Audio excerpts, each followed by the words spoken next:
जंगल में सिम्बा की बहादुरी के चर्चे अब हर तरफ होने लगे थे।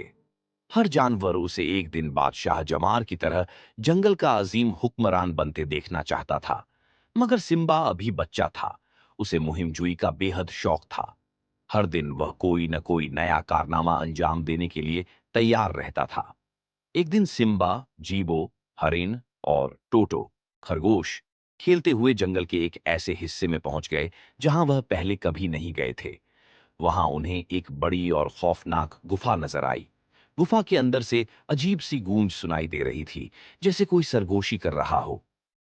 यह जगह तो बहुत अजीब है, जीबो ने कांपती आवाज में कहा।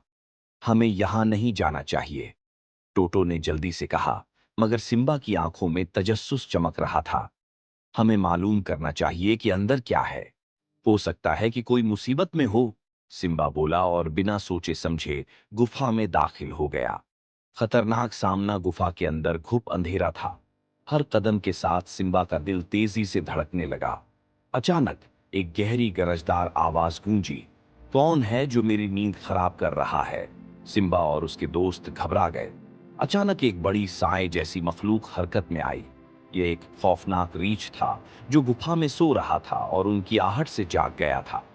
ये तुम्हारी जगह नहीं है छोटे शेर, फौरन यहां से निकल जाओ, रीछ गरज कर बोला।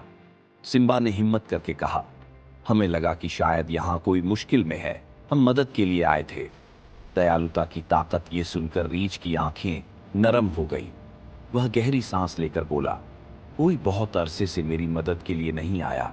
मैं बूढ़ा हो चुका हूं और शिकार नहीं कर सकता, इसलिए भूखा रहता हूं। ये सुनकर सिम्बा ने फैसला किया कि वह रीछ की मदद करेगा। वह और उसके दोस्त बाहर गए और कुछ फल और जंगली शहद इकट्ठा करके लाए।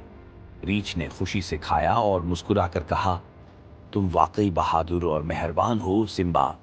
तुम एक दिन बेहतरीन बादशाह बनोगे।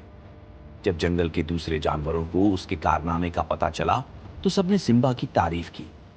बादशाह जमार ने उसे समझाया, बेटा, हकीकी बहादुरी सिर्फ लड़ने में नहीं, बल्कि दूसरों की मदद करने में भी है।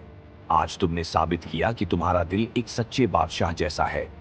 सिम्बा खुश था, क्योंकि उसने जान लिया था कि जंगल में सिर्फ ताकतवर होना काफी नहीं, बल्कि दूसरों के लिए अच्छा होना भी जरूरी है।